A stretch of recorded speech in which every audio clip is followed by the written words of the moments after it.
Hiya, I'm Jasper, and welcome to your video review for Halo Season 1. I like the guy they chose to play Master Chief, and I like that they took his helmet off a lot, because I want to see the actor's face. I don't give a shit that the video game, whatever, never had him take his helmet off, or you never saw his face, whatever, because you were supposed to be the Master Chief. I don't give a shit about that. You're paying an actor, let's see his face. We don't need some fucking Mandalorian bullshit going on here.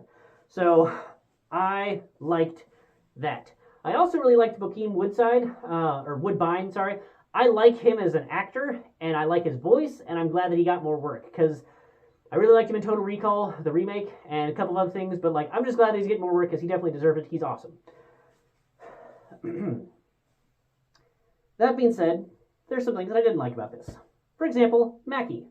It doesn't make any sense for her to be the prophet, or the chosen child, or whatever the fuck she was to them, other than to save CGI money and subtitle reading, because it was such a stupid and forced thing that she be the prophet, child, chosen one, whatever fucking thing for the Covenant. Like, it doesn't make any sense, and it's so forced, and she doesn't have any chemistry with anyone. She doesn't have any chemistry with what I'm sure was just a green tennis ball before the CGI got loaded on. Doesn't have any chemistry with that. She doesn't have any chemistry with the Master Chief or with anyone else. Like, I don't know if she just sucks as an actress or just the material sucked. Maybe a combination of both, but she had no chemistry with anyone, and it was terrible. And also, Kwan. Like, what the fuck was with that hair? So, they could have given her a cool haircut, not just a what the fuck was that. Now, I don't know if they were just trying to be like, oh, well, we think it's what the fuck, but in the future, that could be a cool haircut. No, that never works.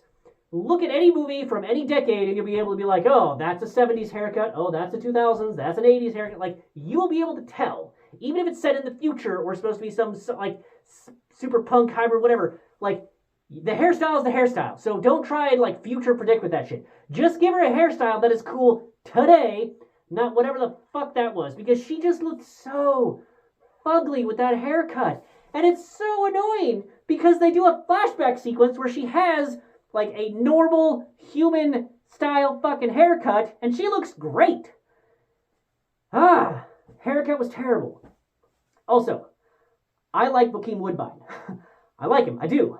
He's an excellent actor. But I didn't give a fuck about him or Kwan or their whole subplot. Like, it took up a whole episode at one point where we just like fucked off our Master Chief, like wasn't even anything about him in the whole thing. Like, and that whole storyline just sort of It just petered out. Didn't go anywhere. It took up a whole bunch of time and did nothing. It was so fucking pointless. It was like that casino thing from Episode 8, Star Wars Episode 8. It was equally pointless. It was just, so pointless. And the area for the last battle, I'm just going to point this out. The last battle, it was such a lazy set. Like, so lazy. Just, it was like Star Trek, the original series Planet level of lazy. So, watch a couple of those episodes. You know what I'm talking about. The dialogue or the universe that they set up, it was just so boring and unbelievable. Like, the whole mother-daughter thing, like the chick who designed Cortana, having this, like, mother-daughter dynamic of, like, rivalry or whatever. No. If you hate each other that much, you're going to be on other sides of the fucking galaxy, not working basically on the same ship. It doesn't make any sense. And also, speaking of things that didn't go anywhere, like that's like the Bokeem Woodbine and Kwan subplot, the blonde chick's assistant, like, really seemed like something was building with him. Like, something was going on, something, like, there were so many, like, little side shots of him giving side-eye and looking and, like, typing away on things. Like, it looked like there was going to be some reveal, and there wasn't. It didn't go anywhere or to anything. It just snuffed out. Pointless.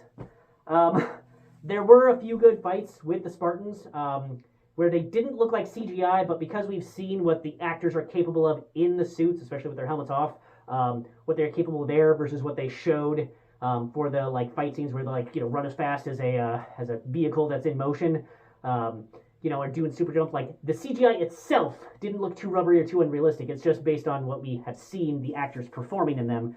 You could tell when they switched to CGI, but not visual. You know what I'm saying? Like, so I accept that level of CGI because that was more of an actor prop limitation than a CGI limitation, if that makes any sense. So I liked those fight sequences that they did. They were just few and far between. So this would have been a good movie, I think. So I think that this could have been a good movie. But the problem is that they made it a 9-episode series. And because they had to fill 9 whole fucking episodes, that's why you get this mother-daughter angry at each other subplot dynamic. The assistant that goes nowhere, the chief or the captain, whatever, who does nothing, and the rivalry, or like, I'm going to send you to the prison, I'm going to send you to the prison, I'm going to send you to the prison thing between the Cortana maker and the other political person who was in charge. All that shit goes nowhere, and then the stupid romance plot thing, connection thing between Mackie and the Master Chief also was stupid and felt very forced, and just this could have been a really good, clean movie instead of 9 fucking episodes to drag out shit that doesn't matter. You could have just had it be about the Master Chief, maybe getting a new Cortana thing and discovering his past. Sure, fine, but like it could have been about him and his connection to the artifact and trying to reunite it with the other one and like getting to the Halo. That would have been a tight, well-paced action movie. Instead, we got a 9-episode thing. So I'm not super hopeful about season 2, but I'm going to watch it anyway. So, yeah. Yeah, no, this is not a great show. Could have been a good movie. I'm hoping somebody out there like made a cut to like cut this all together to make a good movie out there. If you've seen like a YouTube link for somebody who went through that effort for that, link it below so that I can watch that instead of rewatching this garbage. So, but that's all I have for this one. Thanks for watching. Bye.